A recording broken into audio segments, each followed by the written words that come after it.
Hi, remote 7th graders. I'm here to read chapter 20 of Restart. This is Brendan Espinoza. So in the last chapter, the whole school watched Shoshana and Chase's documentary about Mr. Solway, and Bear and Aaron were like pretty mad about it, and they were planning something against Chase. So we're on 159. This is chapter 20. It's kind of a long one. This is Brendan Espinoza's point of view. Leaf Man wasn't the hit I was hoping for, even though it got a lot of YouTube views. For something to go viral, it has to reach a kind of critical mass where suddenly everybody is talking about it. Poor Leaf Man just didn't have enough legs for that. The bummer is, as great as it was, Leaf Man set me back big time with Kimberly. She's still nice to me, but it might be that she feels sorry for me because she thinks I'm crazy. I'm coming to the conclusion that our sense of humors aren't very compatible. That doesn't mean we aren't compatible, just that we probably won't like the same books, TV shows, movies, that kind of stuff. Besides, she's still totally moon-faced over Chase. She's still totally moon-faced over Chase, so compatibility isn't really an issue right now. The fact that she barely even notices me, that's an issue. Anyway, I've got an idea for a new video, and this one's going to knock her socks off. It doesn't depend so much on humor as creativity and special effects. It's called One Man Band. Picture this, the Hiawassee Music Room. The camera films me pretending to play every instrument in the orchestra in front of a green screen. Then I use the video editing program to superimpose those images onto the various seats on the band risers until I've got a whole orchestra and they're all me. Presto, one-man band. Joel helps me reserve the room for Thursday after school. The music department is so thrilled to have their star back that Mrs. Gildebride would have promised him her firstborn child. Besides, he's known to be a good kid. It's not like he's going to trash the risers or anything like that. Unfortunately, Chase isn't available to work the camera. He has to take a social studies test he missed due to a follow-up appointment with his falling-off-the-roof doctor. This might be a blessing in disguise because A, Joel volunteers to fill in and he's a pretty good cameraman, and B, Mrs. Gildebride wouldn't let Chase anywhere near her instruments, amnesia or no. She's still mourning that piano like it was donated to the school by Beethoven himself. Also, C, Kimberly is always a little distracted when Chase is around. Maybe that's why she didn't get the humor in Leaf Man. Now with Chase away writing that test, she'll be able to concentrate on me. So during this video, Chase will not be there because he's taking a test. I want to rent a tuxedo since those orchestra guys really put on the Ritz. My mom won't spring for it though, so I do the best I can. I take the light gray suit I wore to this kid's bar mitzvah and paint it with shoe polish. My white shirt has a bit of a stripe in it, but I'm pretty sure it won't show up on camera. There'll be a lot of me, but luckily we'll all be pretty small. I borrow a bow tie from my dad to make the whole ensemble more tux-like. When I come out of the bathroom all dressed up.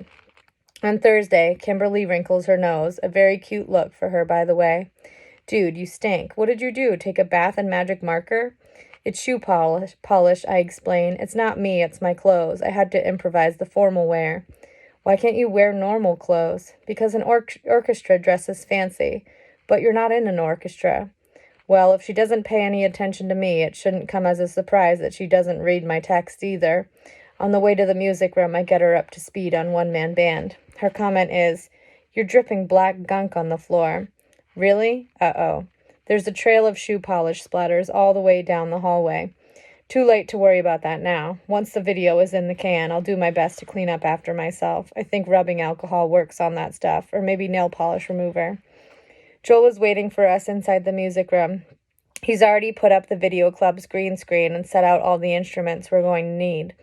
The flip cam is mounted atop the tripod, another reason why we don't need Chase's steady hand.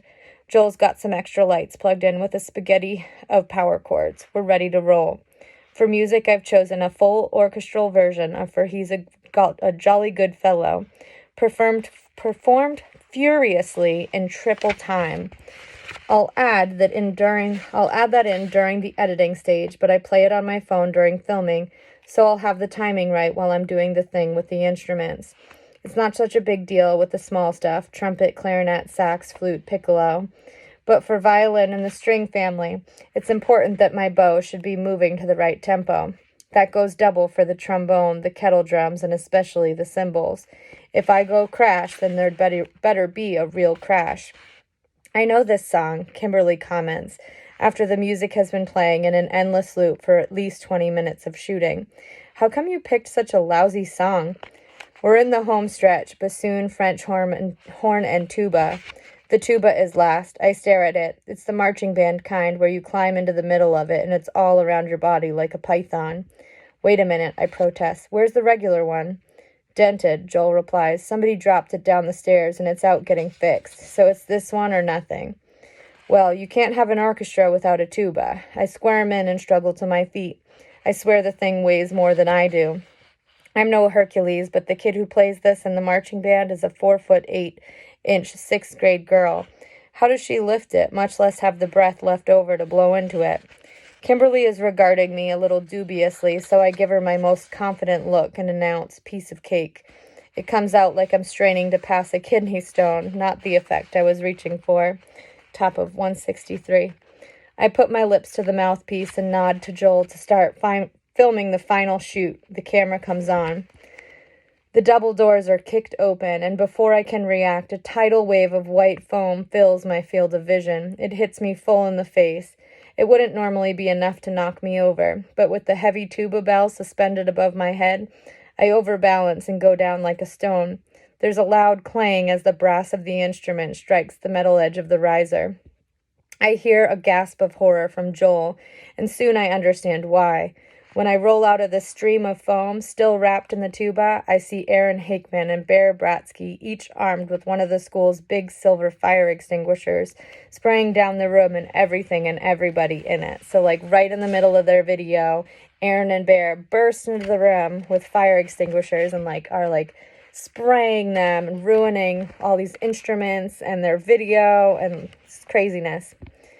Go away, Joel pleads in a quavering voice. Aaron laughs a nasty laugh. Well, if it isn't the loser.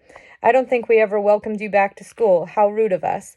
Welcome home, loser, bellows Bear, and blasts a jet of foam covering Joel from head to toe. I turn to Kimberly, who's standing there and, of all things, giggling.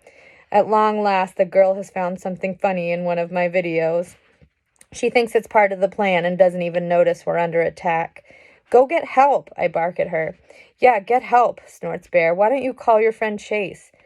That makes sense to me. He's the only one with half a chance of taking on these two. Get Chase, I yell at Kimberly. Top of 164. Aaron laughs cruelly. And you're supposed to be smart. Who do you figure sent us here, genius?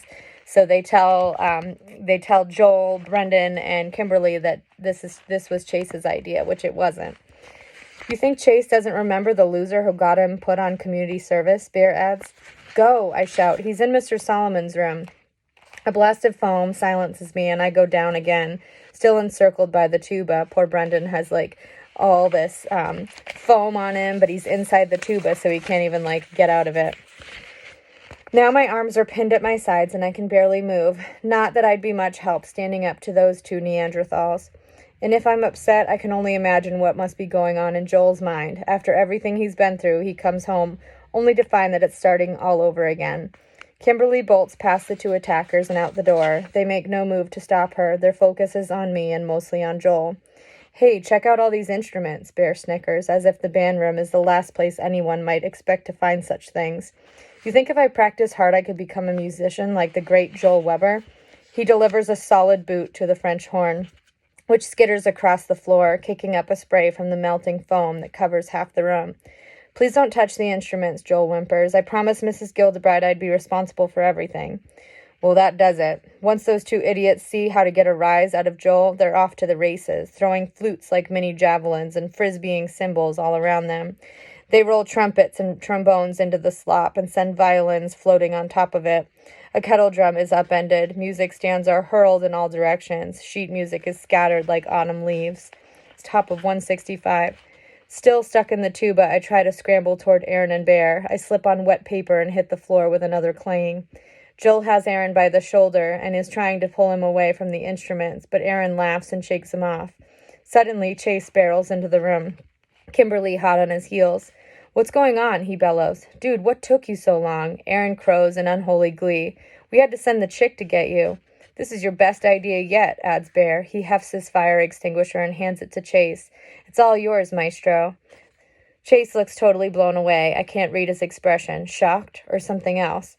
"It's your plan," Aaron reminds him. "Bring it home." Chase is a statue, eyes wide. Bear gets impatient. "Okay, I'll do it for you." He tries to take back the extinguisher, but Chase tightens his grip and holds on. There's a vicious tug of war for the extinguisher. With a mighty yank, Chase wrenches it out of Bear's grasp. It swings free just as Joel rises from the floor where Aaron tossed him. With a thud, the heavy metal strikes Joel in the side of the face, and he drops back down into the foam. So they were like trying to kind of tug of warring over this extinguisher, and then it goes free and hits Joel right in the face. Agitated voices sound out in the hallway. 6 teachers burst into the music room, Mrs. Gildebride and the lead. "What's going on here?" she yells, taking in the wreckage all around her. "Where's Joel Weber?" With a groan, Joel sits up. The foam on his face can't disguise the fact that his left eye is already turning black and blue. Top of 166. That's when it hits me now how this must seem to the teachers. The music room is a disaster area. Instruments, music stands, books, and papers are strewn everywhere, the whole place buried in foam. The school's 3 most notorious bullies are right there. One of them, Chase, still wields a fire extinguisher, and their number 1 target, Joel, is down on the floor with a rapidly swelling face, obviously the victim of an assault. "It isn't what it looks like," I gasp, and then bite my tongue. What if it's exactly what it looks like? The idea to send for Chase came from Aaron and Bear. Was that the plan all along? And was Chase the ringleader, just like those guys said? So even Brendan is starting to think like, maybe Chase was to blame for this. The teachers don't pay any attention to me. Their job is diffusing the crisis. Mrs. Gildebride rushes Joel to see the nurse, and the other staff members march Aaron, Bear, and Chase off to the principal's office. Kimberly follows. Even now, her only concern is Chase. As quickly as that, I'm all alone, still trapped in the marching band's tuba. With a heavy sigh, I struggle up and try to shake myself out of the brass tentacles of this thing. It moves maybe an inch. I'm going to be here all night. As I continue to wriggle and squirm, dripping gray, frothy shoe polish into the foam, I reflect that the worst part of this isn't being stuck in the tuba. It isn't that one-man band is never going to happen. It's the sad fact that Kimberly could leave me in such a terrible state just because Chase is in trouble. And as soon as I think that, I realize that the real worm around here has to be me. Wormier even than Aaron and Bear. I care more about my love life than the fact that my friend Chase might not be my friend after all. It isn't true, I scold myself. Chase used to be like that, but not anymore. Then there's the evidence of my own eyes and ears, the trashed band room, another attack on poor Joel, Chase right alongside his old wrecking crew delivering the final blow. I sit down on the edge of the riser and hang my head, too depressed to wriggle anymore. The sound of wet sneakers squishing in the slop jolts me out of my melancholy. I look up to see Kimberly standing over me. She says, "I thought you might need some help getting out of that thing." My heart soars. Hope. So she comes back for him and helps him. All right, so that is the end of chapter 20. We have about 10 chapters left. I will post the next ones soon. Thanks for watching. Bye.